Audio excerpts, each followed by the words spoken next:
하나님이다라는 이 사실은 무엇을 뜻할까요? 네, PPT가 많이 늦는 것 같습니다. 정신 똑바로 차리셔야 될 것 같아요. 예수님도 하나님이다라는 사실이 무엇인지 우리 함께 살펴보려고 하는데, 사실 이건 아주 중요한 부분입니다. 우리가 삼위 하나님을 섬겨 나아가면서 가장 기반이 되는 부분이다라는 것이죠. 사실 이 설교를 준비하게 된 이유는 최근에 개봉했던 영화인 킹 오브 킹스를 보면서 이런 많은 생각이 지나가면서 이 설교를 준비해야겠다라는 생각을 하게 되었습니다. 과연 예수님도 하나님이라는 사실과 이 킹 오브 킹스라는 영화는 어떤 연관성이 있을지 고민하시면서 제 설교를 들어주시면 좋을 것 같습니다. 일단 이 부분을 제대로 알기 위해서는 오늘 본문에 예수님이 하신 말씀, 나는 아버지와 하나니라 라고 하신 이 말씀이 어떠한 의미가 있는지, 그리고 그 말을 들었던 유대인들이 왜 예수님께 신성모독이다 라고 하면서 돌로 쳐 죽이려고까지 했는지를 잘 알아야 합니다. 우리 예수님께서 오늘 본문을 통해 밝히신 내용은 사실 간단합니다. 자신이 하나님, 바로 유대인들이 섬기시는 그 신 여호와다라고 이야기하신 것이죠. 그런데 왜 이 주장이 유대인들을 발끈하게 했을까요? 피조물인 사람이 지금 자신을 전능한 하나님 여호와다라고 말을 하니 당황스러웠던 겁니다. 누가 봐도 육체를 가지고 나이가 30쯤밖에 되어 보지 않는 이 사내가 유대인들의 신앙의 대상인 여호와다라고 말을 하니 당황한다라는 것이죠. 그들의 입장에선 이거 지금 안 띄워주셔도 되는 건데요. 네. 그들의 입장에서는 예수님의 반응이 신성모독적이었다라는 겁니다. 그래서 그들은 예수님을 돌로 쳐 죽이려고 합니다. 그러나 예수님은 물러서지 않습니다. 오히려 그 상황에서도 분명히 자신이 여호와 하나님이다라는 것을 밝히시죠. 심지어 이 일이 있은 후 빌립에게 말씀하시는 장면에 예수님이 이렇게 이야기하십니다. 요한복음 14장 9절 우리 함께 읽어보겠습니다. 시작.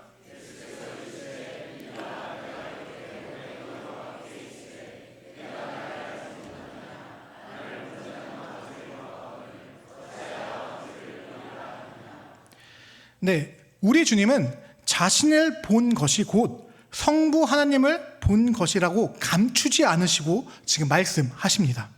이 말의 의미는 하나님의 존재 방식, 존재성에 대한 깊은 가르침이 담겨 있습니다. 아버지와 하나인 예수님, 그리고 더 나아가 나를 본 자가 아버지를 봤다라는 그 말은 앞에 나와 있듯이 여호와 하나님은 한 본질이시나 아버지와 아들의 위격을 가지신 분이다라는 걸 예수님이 본인의 입으로 가르쳐 주셨다라는 겁니다. 이런 존재 방식을 매번 예수님은 하나님이신데요, 하나님은 새 위격을 갖고 있어요, 이렇게 말하기 너무 어려우니 이걸 최초에 정립하셨던 분이 터툴리안이라는 목사님이신데, 기원전 300년 어간쯤에 터툴리안이라는 분이 삼위일체라는 용어로 이것을 앞으로 부르자라고 하셨다라는 겁니다. 네, 예수님이 제2위의 성자 하나님이다라는 거예요. 그래서 성자를 본 자는 성부를 본 것과 다름없다라고 지금 예수님이 빌립에게 이야기하신다라는 것이죠. 그런데 말입니다, 이 삼위일체, 예수님은 본인이 직접 자신의 입으로 나의 존재 방식, 내 아버지의 존재 방식은 삼위일체야 라는 걸 가르쳐 주셨어요. 그런데 이게 과연 예수님 때부터 존재한 걸까요? 예수님부터 갑자기, 구약에는 하나님이 한 분이셨는데 신약에 와서 한 분인 하나님이 세 위격으로 나눠지신 걸까요? 한번 이 부분을 생각해 봤으면 좋겠습니다. 많은 이들이 신약에 와서야 예수님이 가르치시면서 삼위일체가 됐다라고 생각하는데 사실 그러지 않습니다.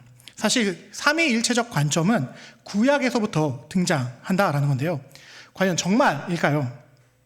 구약에서 삼위일체가 계시가 있는지 한번 살펴보려고 합니다. 여호와 하나님께서 사람을 만드시면서 무엇이라 하셨는지 우리 한번 같이 읽어보겠습니다. 창세기 1장 26절입니다. 함께 읽습니다. 하나님이 이르시되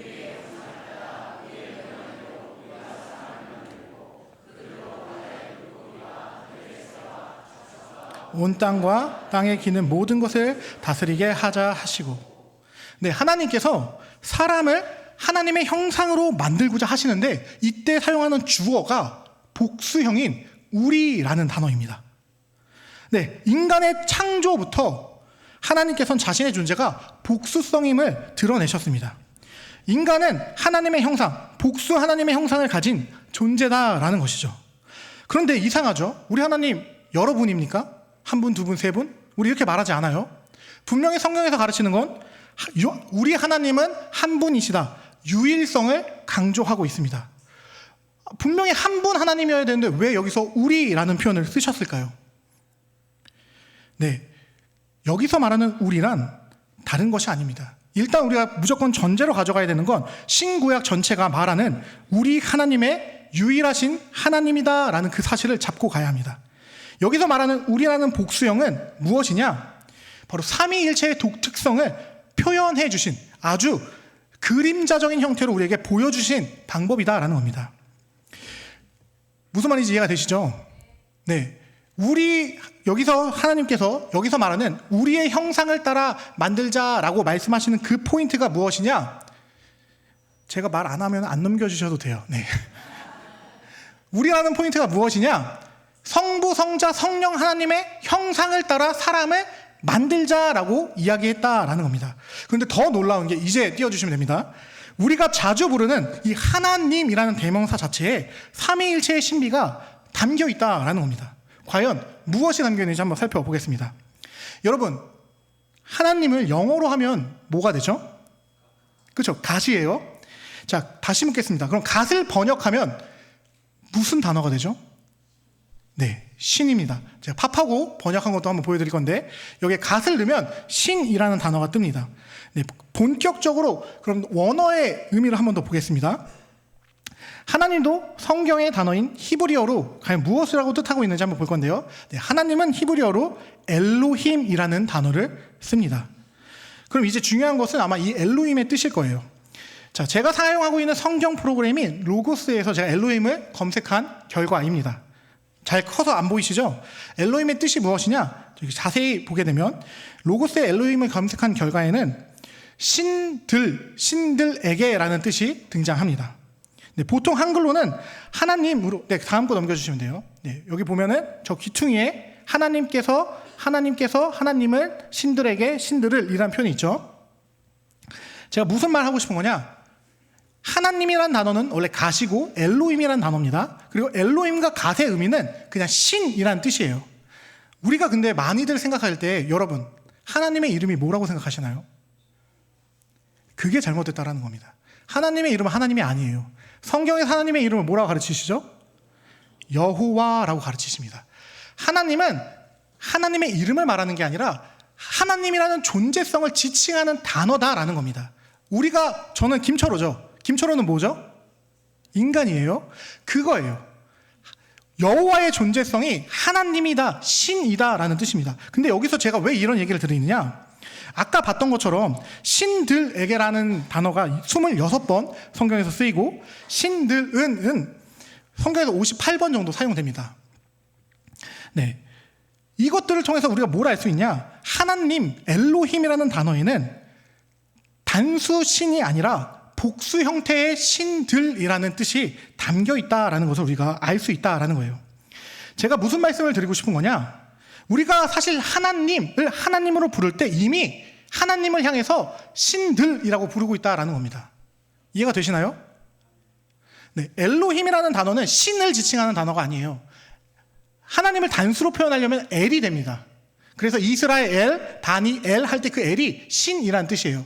엘로힘은 복수 형태의 단어입니다. 신들에게, 신들을 뜻하는 단어다라는 거예요. 자, 그럼 여기서 우리가 생각해야 되는 걸, 우리 하나님은 한 분, 유일한 하나님이라고 분명히 말했는데 왜 하나님을 향해서 엘로힘, 신들이라고 지칭할까요? 그 부분을 생각해 보자라는 겁니다. 왜 우리가 믿는 신을 복수 형태로 칭하느냐? 이거에 대해서 유대교와 기독교는 많은 고민을 했어요. 말이 안 되니까. 왜 우리가 믿는 신은 분명히 한 분이신데 왜 엘이 아니라 엘로힘으로 표현해야 되지? 그러다가 내린 결론이 무엇이냐? 아, 엘로힘은 다른 뜻이 아니라 장원 복수를 뜻하는 거구나. 한 분 하나님이 너무나도 위대하시니까 다른 신들을 다 합쳐도 그보다 더 뛰어난 분을 뜻하기 위해서 엘이 아니라 엘로힘으로 뜻하는 거구나 라고 해석을 내렸습니다. 간략하게 설명하자면 장원복수란 유일신을 뜻하는 단어지만 우리가 믿는 신이 너무 위대해 복수형으로 표현되었다라는 겁니다. 네, 구약에 나타난 하나님, 우리가 엘로힘을 부를 때 이미 우리는 이 하나님이라는 단어를 통해서 삼위일체의 신비를 이야기하고 있었다라는 거예요. 무슨 말이냐? 여러분이 구약에서 하나님이라는 단어가 나올 때 여러분이 성부 하나님을 생각하면 된다, 안 된다? 안 된다라는 겁니다. 구약에서 하나님이라는 단어, 엘로힘이라는 단어가 등장할 때 이미 우리는 성삼위일체를 생각해야 한다라는 겁니다. 여기를 이해하면 이제 예수님께서 왜 자신을 하나님과 하나다라고 표현했는지가 이해가 된다라는 거예요. 또한 심지어 예수님께서 떠나신 후 성령 하나님을 보내실 것인데 그 성령 하나님도 성삼위 하나님 중에 한 분이다라고 이야기하셨는지를 이해할 수 있게 된다라는 겁니다. 여기까지 잘 따라오고 계신가요? 간단하게 말하면 우리의 신은 삼위일체의 하나님이다를 이야기하고 싶은 거예요. 저는 여기까지. 네. 만약에 예수님이 이 해석을 안 해줬으면 사실 우리는 아직까지도 우리라는 이 하나님이 사람을 만드셨던 이 단어, 또한 하나님이라는 그 엘로힘이라는 단어를 이해하지 못할 겁니다. 그런데 우리 예수님께서 이걸 다 해석해 주셔서 이제 우리가 믿는 신은 삼위일체의 하나님이구나 라는 것을 알게 되었다라는 겁니다. 다음 거 넘겨주시면 됩니다. 네, 우리가 믿는 신은 삼위일체의 하나님이다. 간단하게 말해서 구약이든 신약이든 하나님이라는 단어는 성부 하나님을 아까도 말씀드렸던 것처럼 말씀하는 게 아니라 삼위일체의 하나님을 말하고 있다라는 거예요. 정확하게 아버지나 아들, 성령이라는 지칭이 없는 이상 우리는 하나님이라는 단어를 엘로힘으로 대하며 삼위 하나님 전체를 말하고 있구나라고 이해해야 한다라는 겁니다. 그리고 이 삼위일체 중 제2위 성자 하나님이 바로 우리가 구주라고 고백하는 예수 그리스도이신 거고요. 네, 예수님이 그래서 참 하나님이자 참 사람의 모습으로 이 땅에 오셨다라고 얘기하는 거예요. 그래서 제가 오늘 설교의 제목도 예수님도 삼위일체의 신입니다라고 지은 것입니다. 우리가 너무 그 지점을 자주 까먹어요. 내가 섬기는 신이 하나님이라는 두루뭉실한 단어로 그냥 성부로 치환할 때가 있는데 우리는 성부만 믿는 게 아니라 성삼위 하나님 선택하시고 구원하시고 우리에게 구원을 적용하시는 성부, 성자, 성령을 믿어 나아간다라는 걸 우리가 기억해야 한다라는 겁니다. 이제 여기까지 잘 기억해 주시고 다음으로 넘어가 보겠습니다. 자, 우리가 믿는 신은 삼위일체 하나님이며 우리의 구주 예수 그리스도가 하나님이십니다. 그렇다면 10계명의 제2계명을 한번 우리가 살펴보려고 합니다. 출애굽기 20장 4에서 5절 함께 읽어보겠습니다. 시작.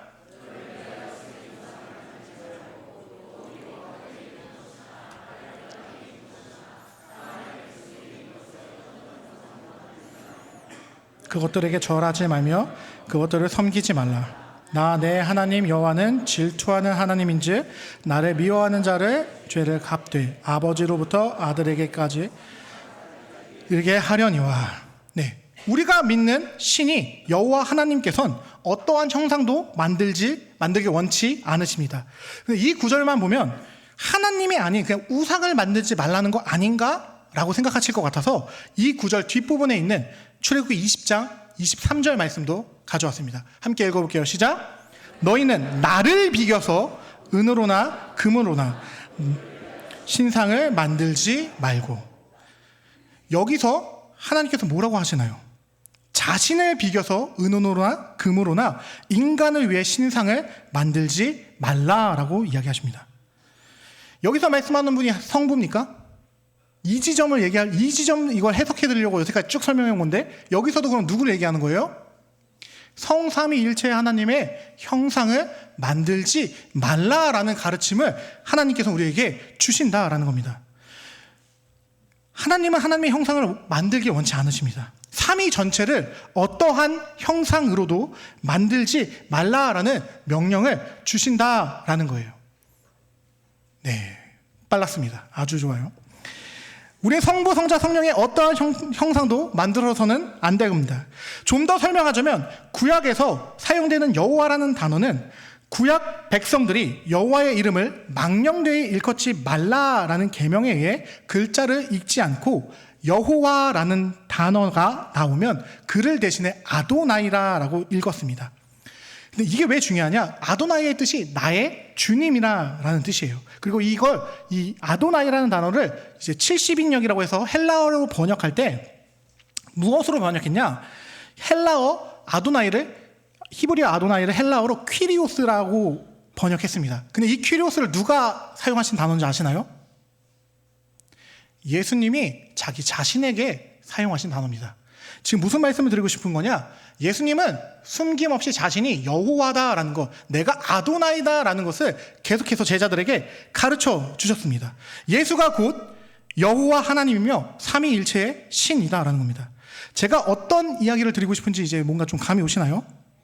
자, 첫째, 신구약 성경은 엘로힘이란 단어를 통해 하나님은 곧 삼위일체 신이다라는 사실을 드러냅니다. 둘째, 신약의 계시를 통해 예수가 여호와 하나님 엘로힘임을 증거하고 있습니다. 셋째, 십계명은 여호와 하나님의 형상을 만들 것을 금지합니다. 자, 그럼 결론은 무엇일까요? 제가 말씀드리고 싶은 결론은 예수가 하나님이시라면 하나님의 형상을 만들지 말라는 계명에 따라 예수의 신성 그리고 인성 전부를 표현하는 건 금지되어야 한다라는 것이고, 그것은 오늘 이 계명의 해석대로 예수의 그림을 그리거나 예수의 형상을 조각하는 건 우상 숭배다라는 이야기를 드리고 싶은 겁니다.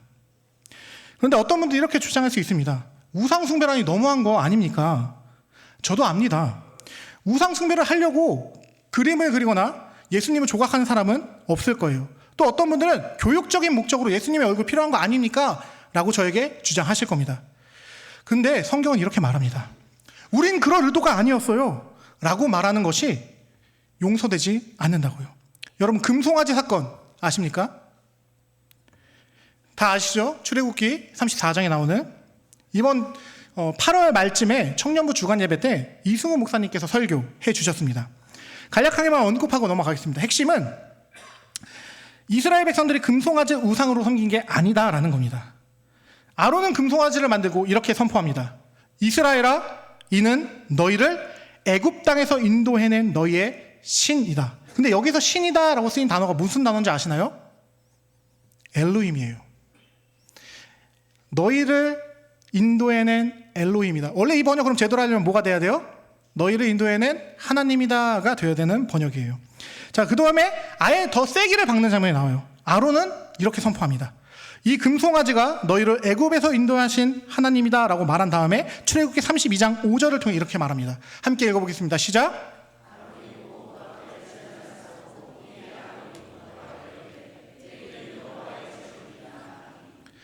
금송아지를 만들고 제단을 쌓고 내일은 무슨 날? 여호와의 축일, 절일이라는 게 축제다라는 거예요. 여호와의 절기다라고 외칩니다.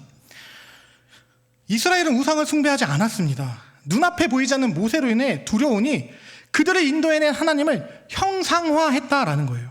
눈으로 보고 안심하고 싶어서 심지어 하나님을 만든 것도 아니고 하나님이 타고 다니시는 가장 강력한 존재인 황소를 이미지화했습니다. 그런데 여호와께서는 그 행동을 어떻다라고 반응하시죠? 이스라엘은 목이 뻣뻣하며 그들의 죄는 차고 넘친다라고 이야기하십니다. 그리고 그들을 향해 진노를 쏟아 부으시죠. 아니, 지금 다른 신을 섬긴 것도 아니고 여호와의 절기를 지키기 위해서 금송아지 만든 건데요. 여호와의 힘의 상징을 표현하기 위해서 황소의 모양을 그냥 만든 것뿐인데요. 여호와께서 자기 섬기겠다고 만들었는데 진노하면 되는 거예요? 하나님은 이렇게 말씀하십니다. 인간의 방법대로, 인간의 생각으로 여호와를 섬기는 건 인정하지 않는다. 이 사건이 십계명이 주어지기 전이면 모르겠어요. 십계명이 주어진 이후에 이들은 금송아지를 여호와로 만들었다라는 겁니다. 근데 이것뿐만 아닙니다. 베레스 우사 아시나요? 여호와의 법궤가 블레셋에서 돌아왔다는 소식을 듣고 다윗 왕이 너무너무 기뻐서 이걸 예루살렘으로 옮기기 위해 발생했던 사건이에요. 사건의 이유는 이렇습니다. 다윗 왕이 율법을 확인하지 않고 자기 생각에 좋은 대로 수레에다가 법궤를 실어서 옮깁니다. 근데 중간에 소가 날뛰다 보니까 법궤가 떨어져요. 그러다 우사가 법궤 떨어져 깨지면 안 되잖아요. 법궤를 사랑하고 하나님을 사랑하는 마음으로 법궤를 딱 만졌어요. 어떻게 되죠? 그 즉시 죽습니다. 여호와께서 뭐라 하는지 한번 살펴보겠습니다. 사무엘상 60장 7절입니다. 함께 읽습니다. 시작. 여호와 하나님이 우사가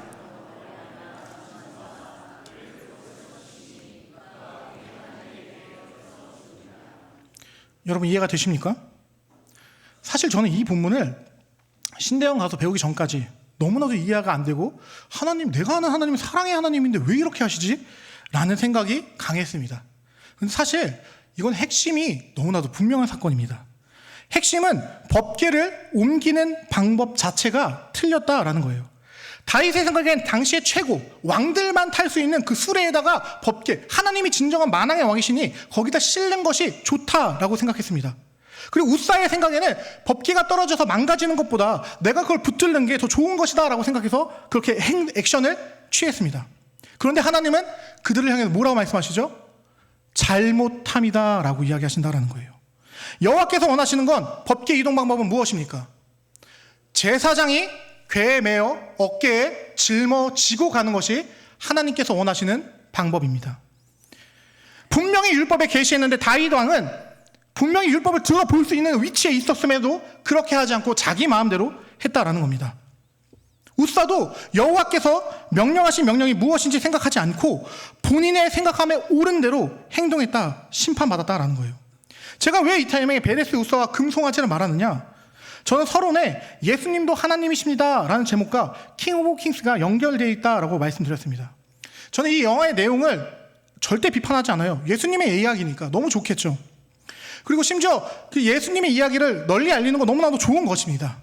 그런데 문제는 무엇이냐? 제가 지적하는 문제는 우리 구주의 형상을 디자인했다라는 거예요. 우린 예수님의 얼굴을 아무렇지 않게 만듭니다. 그런데 오늘 성경 우리에게 뭐라고 말합니까? 우리가 예수의 얼굴을 그리는 게 내 의도와 내 방향성과 그리고 교육적인 목적이 아무리 좋다 한들 그것이 삼위일체 하나님의 입장에서는 베레스우스와 금송아지 사건과 다르지 않다라고 이야기하신다는 겁니다. 여러분 다시 말씀드리지만 예수님도 하나님, 제2위의 성자 하나님이십니다. 그리고 성경을 보면 어떤 방식으로든 인간이 좋게 여기더라도 예수님의 형상을 만드는 것은 우상숭배다라고 말씀하고 있습니다. 그런데 예수님은 그래도 완벽한 사람이었으니 하나님의 부분이 아닌 사람의 부분만 그림으로 표현 안 될까요? 하는 말도 허락될 수 없다라는 겁니다. 왜 그러느냐? 어떤 분들이 말해요. 그래도 애들 교육하려면 그래도 이 정도는 괜찮지 않을까요? 라고 말하는데 제가 왜 안 되는지 확실한 이유를 보여드리겠습니다. 여러분, 예수님은 유대인인가요? 아닌가요? 너무 빨리 떴는데. 예, 뭐 그냥 보면서 할게요. 자, 예수님도 유대인인가요? 아닌가요? 네, 예수님 앵글로색슨족이 아니에요. 게르만족이나 유럽인이 아닙니다. 제가 무슨 말 하는지 이미 그림 보고 계셔서 다 알고 계시겠지만 예수님, 우리가 표현하는 그 5대5 가르마의 수염 덕숙한 예수님 어느 나라 사람이에요? 앵글로색슨의 게르만족이에요. 예수님 백인입니까? 이 모습이 어떤 모습이냐? 1세기 당시 유대인들의 모습이다라고 합니다. 이 얼굴이 예수님 얼굴이라고 말하는 거 아니에요. 이것도 예수님 얼굴 아니니까 그렇게 생각하시면 안 됩니다. 이 얼굴은 1세기 팔레스타인 지역에 살았던 유대인들의 유골과 고대 미술품과 또한 신약에 있는 기록들을 바탕으로 법의학과 인류학적으로 연구해서 3D 프린팅 기술로 만들어낸 얼굴입니다. 재현해낸 얼굴이에요. 자, 그럼 상상 한번 돌려볼게요. 자, 마리아 어떻게 생겼어요? 여기서 긴 머리예요. 이렇게 생겼는데 긴 머리가 마리아예요. 요셉 어떻게 생겼어요? 대충 이렇게 생겼어요. 요셉과 마리아가 결혼해서 애를 낳는데 백인이 나왔다? 뭐예요? 빼박 그냥 돌 맞아 죽는 거예요. 그거는 누가 봐도 지금 로마인이랑 간통한 거잖아요.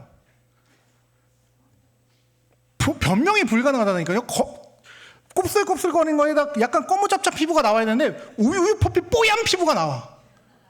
그거는 지금 유대 민족 입장에서는 세리도 싫은데 지금 마리아가 뭐 한 거냐? 자기 민족을 짓밟고 있는 로마인이랑 사랑에 빠져 애 낳았다라는 것밖에 안 된다라는 겁니다. 우리가 표현하고 있는 지금 현재의 예수, 진짜 예수 얼굴입니까? 여러분, 성경에 예수님의 외형에 대해서 기록되어 있나요? 한번 우리 생각해 보자는 거예요. 왜 예수님은 다른 이들의 외형은 뭐 다윗은 용모가 붉고 뭐 어쩌고 저쩌고 또 누구는 또 어땠더라 낙타털 옷을 입고 이런 거 다 얘기했는데 왜 예수님에 대해서는 한마디의 외형에 대한 기록이 없을까요? 일부러 감추신 겁니다. 형상을 표현하지 못하게 하기 위해서. 이렇게 얘기해도 꼭 한 번 더 이렇게 질문하는 분들이 있더라고요. 그래도 어린 아이들에게는 교육적 목적으로 좀, 그리고 그림 그리고 영화로 좀 보여주면 얼마나 좋습니까? 애들인데. 그럼 될까요? 그 행동은 금송아지를 만든 이들의 태도고, 스스로 법궤를 이동시켜선 다윗이며 법궤를 지키려고 했던 우사의 태도다라는 거예요. 저만 이렇게 예수님의 얼굴에 대해서 보거나 그리지 맙시다라고 이야기하는 거 아닙니다. 한국 교회 내에서도 일단 이순구 교수님이 적극적으로 그걸 가르치시고요. 그리고 제가 직접 확인한 건 아니고 저도 전해 들은 건데, 김남국 목사님, 마커스 김남국 목사님 아시나요? 그분 교회도 예수 형상을 금지시킨대요. 초등부부터 유치부 아무 데도 못 쓰게 한다고 하시더라고요. 자, 그러면 한국 교회만 이럴까? 당연히 한국 교회만 이러면 또 한국 전통이기 때문에 안 되겠죠. 해외에도 개혁교회 중엔 칼빈과 찌빙글리의 가르침을 온전히 지키고 있는 개혁교회들은 아직도 이 형상 사용의 금지를 이야기한다고 합니다. 특별히 이 칼빈의 영향을 받았던 렘브란트라는 화가는 예수님과 엠마오로 가는 두 제자의 그림을 그리면서 예수님을 흑백으로 처리하는 기법을 사용하기도 해요. 심지어 아까 말씀드렸던 찌빙글리라는 분은 예수 형상을 못 사용하기 위해서 뭐 했냐? 검색해보시면 나오는데 성상 파괴 운동을 하고 다니셨어요. 교회에 있는 모든 성상을 다 부수고 다니셨습니다. 아주 대단한 분이죠. 네. 핵심은 이겁니다. 예수님이 참 하나님이자 참 인간이시므로 그 어떠한 한 부분만 그린다고 해도 결국 삼위 하나님을 가시적인 형상으로 만드는 셈이기 때문에, 따라서 모든 예수 그림은 제2계명의 위반으로 본다라는 게 칼빈의 가르침을 따르는 장로교회와 개혁교회의 모토였다라는 거예요. 그렇지 이거 근데 그냥 이렇게만 말하면 안 되겠죠? 근거를 좀 더 대야겠죠? 그래서 제가 근거로 되는 게 바로 하이델베르크 유리문답 97문과 웨스트민스터 대유리문답 109문입니다. 우리 교단은 웨스트민스터 대소유리문답과 신앙 고백서를 기준으로 하는 교단입니다. 그리고 지난주에 박성규 총장님도 우리 교회 오셔가지고 아주 극찬하고 가셨죠? 하일데베르크를 하고 있다는 그것에. 근데 이 하일데베르크와 웨스트민스터가 분명히 말하길 사용하지 말라라고 한다는 거예요. 109문을 한번 보도록 하겠습니다. 함께 읽어볼게요. 시작!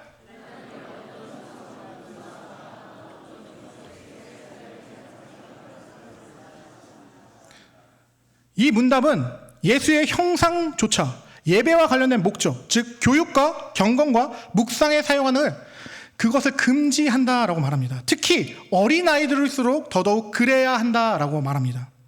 전 그래서 이 가르침에 입각해서 무엇을 하느냐? 저희 아내와 함께 혜율이의 모든 성경책에 예수 얼굴에다 스티커를 붙입니다. 우리 혜율이는 우상 숭배를 하지 않기를 바라는 마음으로.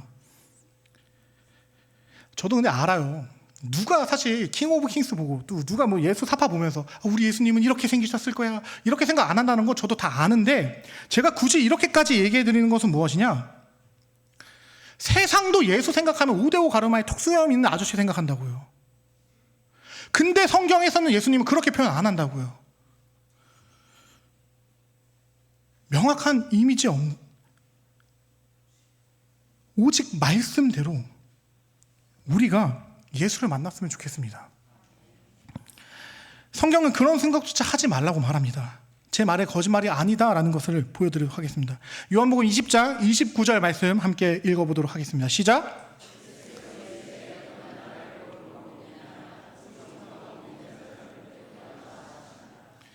예수님이 뭐라고 말씀하시죠?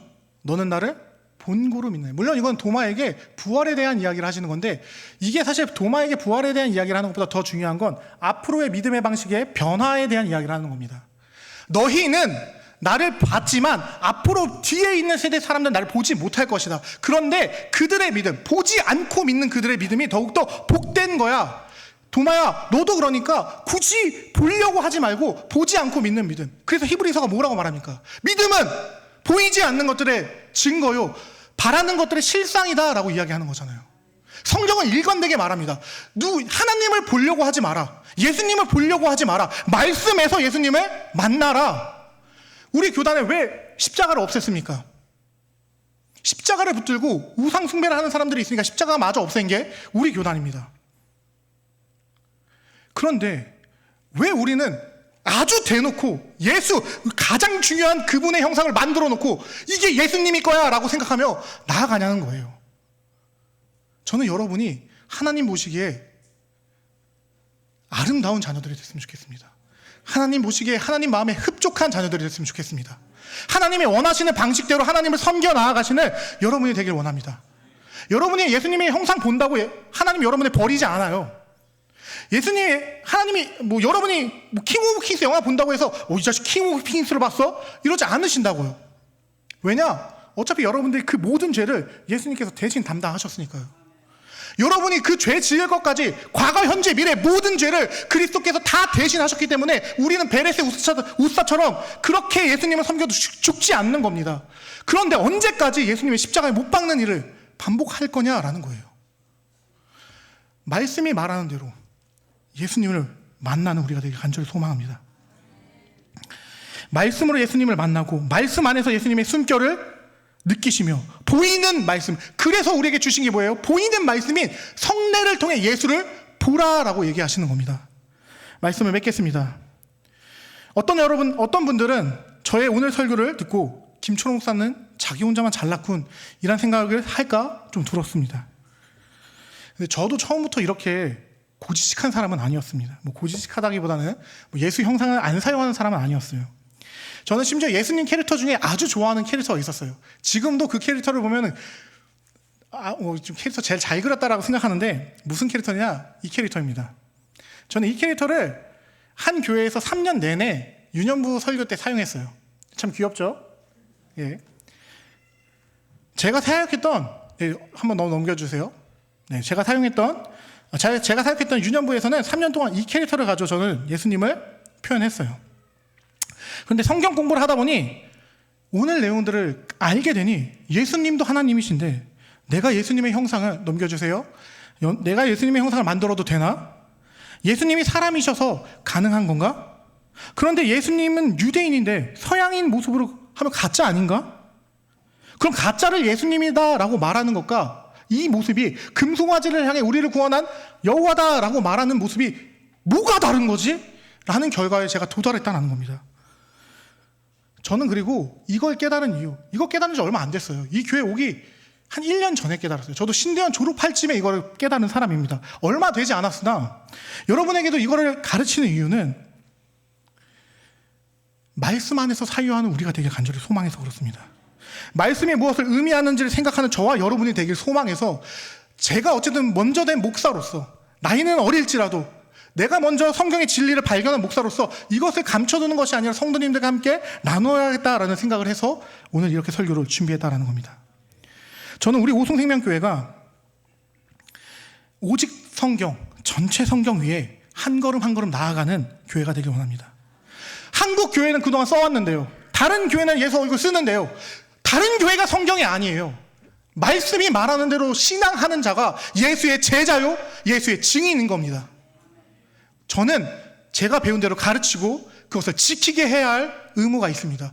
예수님이 마지막 명령이셨기 때문에. 그래서 저는 여러분에게 말합니다. 존 칼빈의 말을 빌려서 이렇게 말씀드리겠습니다. 하나님의 형상에 대한 모든 묘사는 거짓이다. 하나님을 가시적인 형상으로 나타내려고 하는 순간 곧바로 진리가 거짓으로 왜곡된다. 삼위 하나님께 가시적인 형상을 부여하는 것은 불경이다. 이게 기독교 강요 1장 11절 1권이 11장 1절에서 3절까지의 말씀이고요. 자, 두 번째 2권 8장 17절 말씀은 이렇게 나옵니다. 제2계명의 목적은 무한하신 하나님을 우리의 감각 아래 두거나 시각이죠. 가시적 형상으로 나타내는 무험함을 억제하는 데 있다. 저와 여러분이 과연 하나님을 좋게 하는 것이 무엇인지 고민하는, 사람을 좋게 하랴 하나님을 좋게 하랴 고민하는 우리가 되기를 축복합니다. 오늘 말씀을 두고 제가 기도하도록 하겠습니다.